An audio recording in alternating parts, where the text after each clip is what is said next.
welcome back. Today we're taking it back to basics. It's going to be a beginner friendly, super easy makeup tutorial. You can also adapt to what suits you best and what you prefer. So let's get straight into it. So starting off with base, we always want to make sure that we moisturise. It doesn't have to be an expensive fancy moisturiser. We just want to make sure that our skin is nice and hydrated so that our makeup sits on top of it nicely. My go-to is the Superdrug Vitamin E. This is the Intense Moisturiser. They also do a day cream which has SPF 15 in it, and they do a night cream as well. And all of them are $4.99 each, which I think is really good because it's a big tub as well. You get 100ml in these and they last really well, and they're very, very good in my opinion. So once you've moisturised and let that sink into your skin for a couple of minutes, you then want to go in with a primer. I also like to use a nice moisturising primer. So my favourite one at the moment is the Primark Prep and Perfect. If you already have a primer preference, then obviously you can just carry on. Same with any of these products. It doesn't have to be specific, just whatever works best for you. Or if you've never done makeup before and you're watching this to get a little bit of inspiration, then I'm definitely no expert, but skin wise, if you've got oily skin, try and avoid products that have got oils in them and make sure you go for more water-based products. I do apologise, there's just a plane going by that's like really loud. Like I was saying, you can usually find what is in the products in the ingredients list, and you'll be able to see if it's sort of water-based or oil-based. So again, you want to let that sink into your skin. We're going to keep it simple today, and we're not going to do foundation. We're just going to do contour, concealer and blush. So for contour, I'm going to use the e.l.f. Halo Glow one. If you've got pale skin, I would definitely recommend it. I've got the shade Fairlight. Depending on what kind of look you're going for, you can put it sort of just below your cheekbone, or you can put it slightly above if you want that more lifted look. I'm gonna kind of put it just a tiny bit above where my cheekbone is, a little bit like that. You can do sort of dots like that as well. If you're not confident with it, then I would suggest doing small areas at a time and blending it out. That way it just saves you, like if you put it everywhere, sometimes the product can dry out depending on what products you're using, and then it just makes it a little bit harder to blend. So focus on one area at a time, and then you can just go back in and do what you're gonna do. You just want to use a brush kind of like this or something like this, a little bit more of a slanted brush. They're usually pretty good, and it's always better to start with a little bit less product. That way, especially if a product is very pigmented, it's harder to blend. Then you've kind of got to wipe some off if it's a little bit too much. So start off small, and then you can build on it if you need to, if you feel like you've not got enough, but it's just easier to control that way. So then we're going to do the same on our forehead. Just run that along there like so, and I'm just going to put a tiny bit on my nose, and then again just blend it out. Kind of want to bounce it into our skin so that we're not just swiping that product away. And then just brush up and down with the nose contour. That's how I tend to do mine, and that's kind of it for contour. I don't tend to do an awful lot more. If I'm doing a full face, like I'm going out for the night or something and I want to wear a lot more makeup, I will put a little bit more on, but for more of a natural everyday sort of look, then this is kind of the extent that I go to with my contour. Next up for concealer, I've got the Rimmel Multitasker Concealer. I'm not sure what shade this is because everything has rubbed off, but we're just going to pop that under our eyes there and there, and then a little bit on the outer corner as well, and some on our forehead, a little bit on the nose, and then we just want to cover up any blemishes that we might have or any redness. So I've got some spots and some redness going on my chin, so we're going to want to cover that up a little bit here. My cheeks also get quite red and rosy sometimes, so I'm just going to put a little bit extra to cover that up. I'm going to use this foundation brush, and I'm just going to do the same sort of motions as with like the contour and just sort of bounce it into your skin and blend it outwards. And it's the same with concealer. You can always build on it. So put on what you think you need, and then if you need to go back in once you've blended everything out, especially if you got like a stubborn spot that's just not disappearing, you can go back in with a little bit more concealer. And if you let it start drying out for a little bit, maybe like 5 minutes, that will give you a little bit more coverage. And then for my under eyes, I'm going to use this concealer brush. You'll have to excuse all my brushes because they're very dirty at the moment. They need a good clean. But yeah, I'm just gonna blend, and we're gonna bring that onto our eyelids as well. Blend it all out. Same sort of patting motions. And then I'm going to go back in with the foundation brush that we used, and I'm just going to go over all of that and make sure that everything's blended out properly. You can also use a sponge for that. I quite often like to use a beauty blender and just go over my whole face and make sure everything's blended out nicely. You do lose a little bit of coverage when you do that, so if you are into like full coverage, then you may get on better with a brush, but I know some people do still use a sponge and they still get that full coverage effect, so I think that's kind of just preference, whatever works best for you. Okay, so on to blush. I've got this W7 Cheeky Dip blush. This is in the shade Lustful. So it's just got like a nice little spongy thing on the end. So what I'm going to do is I'm going to put that just above where we put our contour. If you did put your contour up a little bit higher, you can overlap it slightly with the blush. Sometimes I like to put a little bit on my nose. And then I'm going to go in with this brush. You can use any brush really that works. I also like to use this one sometimes. As you can see, it needs a good clean. Again, same patting motion. And we're going to bring it upwards. We're not going to blend it down. We want to bring that up and blend it out nicely. And then bring it in slightly to our cheeks with the excess that's left over on the brush. And sometimes I bring it onto my eyes slightly, just sort of blend it all in like that. And then we just want to do the same on the other side. You may find it slightly easier to put the product on the back of your hand, and that way you can kind of control a little bit more how much you're putting on. It can make it a little bit easier sometimes, so that might be worth trying if you're struggling putting products directly onto your face. That works with contour, foundation, blush, even concealer sometimes. That can work quite well. So now that we've done all of our cream products, we want to powder. So I always like to use this Revolution translucent baking powder. This is like my go-to. So it's got sort of like little holes in the top, so I always just take a lid of something else. This is an old powder little thing, so I always pop it in there. For my under eyes, I always like to use a powder puff. This one's from Trigwell Cosmetics, but you don't need a powder puff. You can just use a brush. I have had this brush for years and it's brilliant. I think it was like one of the eco brands that you can get from Boots. So I'll show you on one side under my eyes with the powder puff, and then I'll show you with just the brush, and you'll be able to see the difference, and then and kind of make your mind up whether you want to, if you don't have one already, then invest in a powder puff. If not, then just carry on with your brush as normal, because it works just as well. We want to make sure that we haven't got any creasing, so we're just gonna tap out any creases that might have occurred in the 5 minutes that I've been rambling. So then we're gonna pick up the product on our powder puff, and we're gonna want to pat it into our hand, and so that it kind of looks like that.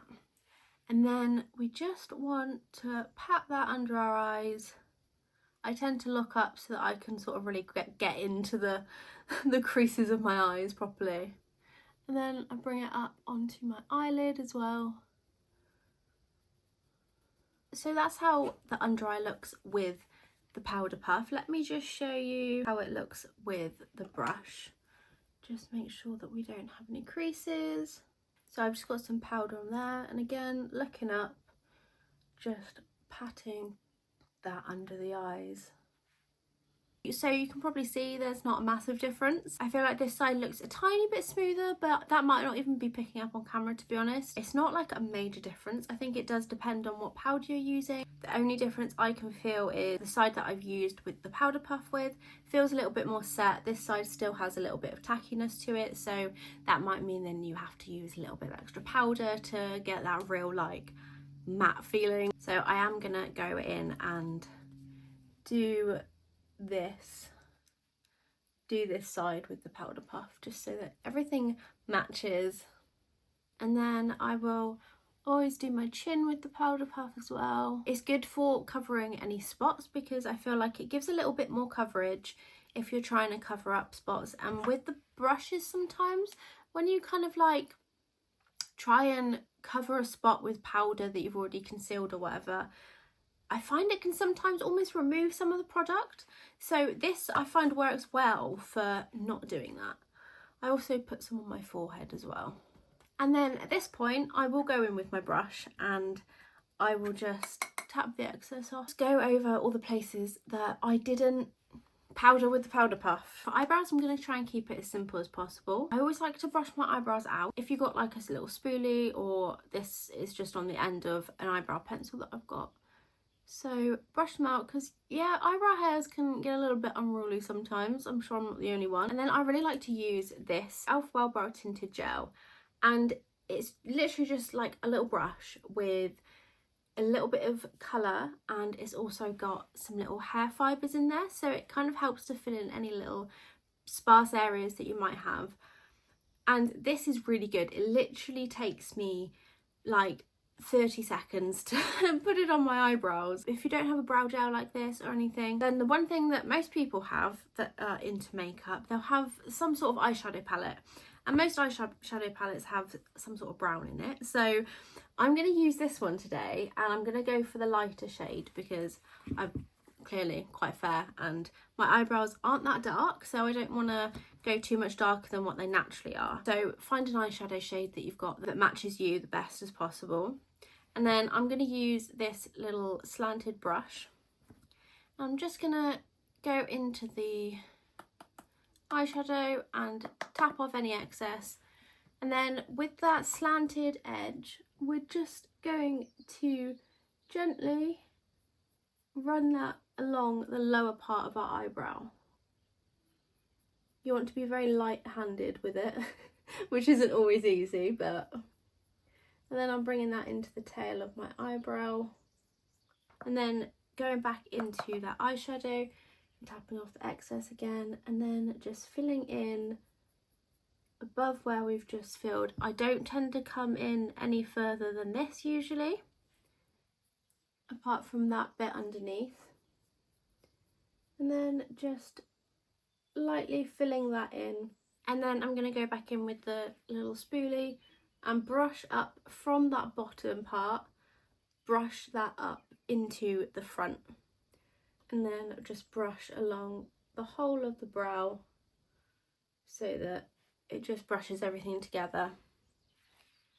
And I feel like that's just a nice subtle way of giving a bit more shape to your eyebrows without going too overboard if that's not your thing. It doesn't look too different to my natural brow, but it's just got a little bit of extra something. So yeah, that's the eyebrows done, and that was super quick and easy. And if you've got an eyeshadow palette that's got eyeshadow that matches, then it's just one less thing to carry with you if you're traveling or something. Onto eyes. Again, I'm going to keep this very simple.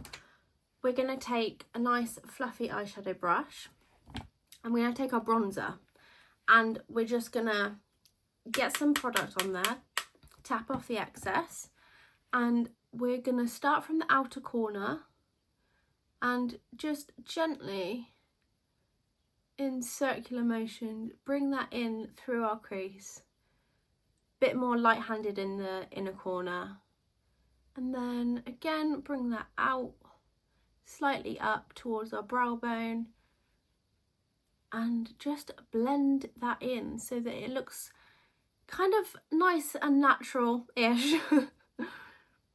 And just keep blending. If you put too much product on there, try and clean your brush as much as you can, or go in with a clean brush and just blend out as much as you can, and then you should be able to save it. And then again with the other side, I always find it hard to match up the sides because it's just awkward doing the other side. Again, gently on the inner corner, and then bringing it outwards and up towards your brow bone. And then again, get a little bit less on the brush, but then we want to look up and just gently run that along our lower lash line and then bring it up to blend into the upper eyeshadow. At this point, if we wanted to add a little bit of glam to it, we could put some glitter on. I've got this glitter in this eyeshadow palette, and I'm just gonna put a little bit on my finger, and I'm gonna put that on mainly the inner corner. We're just gently patting it onto the lid and bringing it up slightly. And then going back in with our brush and gently blending out those edges so that there's no harsh lines.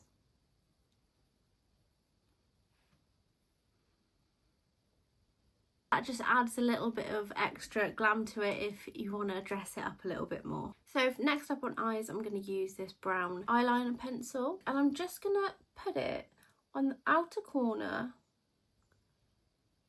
on as close to my lash line as possible. And I'm just going to do something like that. It doesn't matter if it's messy. And then we're going to get this flat brush and we're just going to blend that. We're just going to smudge that out, and we're going to bring it out a little bit and kind of make a little bit of a wing. This can be a little bit messy as well because it kind of blends into the eyeshadow a little bit. And you can always clean it up a bit if you need to. So that's just really subtle, but it just adds a little bit of definition to my eyes, and again makes it look a little bit more glam if that's what you're going for. Again, on the other side, we're just gonna put that as close to our lash line as we can. Again, back in with the brush and smudge that out. With the wing bit, I usually find that bit a little bit easier to do with my eye open. Then you can properly see how it will look once your eyes are open. So we're just gonna smudge that out and try and get them to match as evenly as possible, which 9 times out of 10 is not possible. So don't stress about that if they're not even, just do your best. At this stage, I'm gonna put some setting spray on. I tend to do this before mascara just because sometimes it can make your mascara smudge a little bit if it's not completely dry, and I know I get impatient when I'm trying to do my makeup and want to finish it off. The setting spray that I'm going to use is the Rimmel Multitasker, and we're just going to give it a little shake, and then we're just going to set everywhere. I always then like to go in with like my eyeshadow palette, or if you've got like a little hand fan or something, just to dry it all off nicely. It's quite nice as well because I'm really warm, so it's cooling me down a little bit. This will just help to keep your makeup in place, make it last longer, and it will also, if you've got a lot of product on your face, it also helps to just melt all those products together. Okay, so now we're going to do our eyes. I'm using the Rimmel Thrill Seeker mascara, and there's not really anything special about this. I don't know how to explain putting mascara on. I tend to look down at my mirror so that I'm not looking up and getting mascara on the top of my lid. So I guess that's one tip for you, is try and look down more rather than looking up, and try and get to the root of your eyelashes, and that's how you're going to get more volume and length as well. And then for the lower lashes, it's always a little bit awkward, but I try and open my eye as wide as I can and look a little bit silly whilst doing it, and just gently wiggle my mascara wand and try and get as many of those lash hairs as I can, and then repeat on the other side. I'm gonna go in with lip liner. This is from MUA and it's in the shade Obsession. So I always like to just follow the line of my lips. I don't tend to overline. Sometimes I do a little bit here, but only if I do, I still follow my natural lip line, but I go just slightly underneath it. And then bring it upwards And we can always go in and clean it up if we need to. So we just want to gently follow that natural lip line. And then the same with the top lip. I tend to start at my Cupid bow and I do that. And then I kind of have those two bits to then follow down the sides.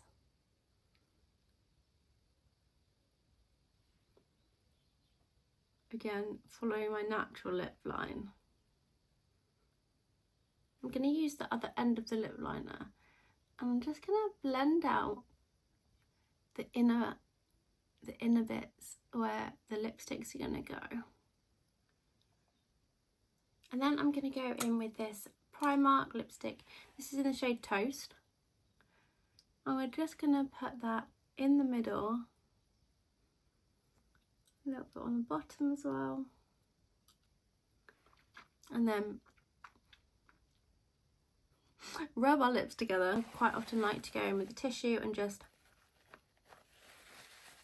do that a couple of times just to get off any excess. And then if you've got any little bits around the edges, you can just, sometimes you can just use your finger to like smudge them out, make sure it all looks good. And then I just like to go over with my powder puff sometimes. And then if you want to, you can then go in with some gloss. This is from Complexion. It's the Gloss Me Up lip gloss. Can't speak. And I've got it in Raspberry. So I'm just going to put a little bit of gloss on. And there we have it, a super easy, hopefully you found this easy to follow, beginner friendly makeup tutorial. If you have any questions, let me know in the comments and I'll try my best to answer them. If you want to see a more full face glam in-depth tutorial, then let me know as well and I can sort that out for you. Oh, I just realised one thing I did forget. I forgot to do any powder blush. So if you want to do powder blush, add a little bit more of that pink back into your skin, then you most definitely can. I've got some blushes in front of me, just a blush palette that I've been using the mirror for. So I'm just gonna dab my brush into that and brush off any excess, and then you just want to pat that over the areas that you put your liquid blush. But yeah, that is everything. Thank you so much for watching. I hope you enjoyed it, and if you did, then please give it a thumbs up and subscribe for more videos in the future, and I'll see you in the next one. Bye.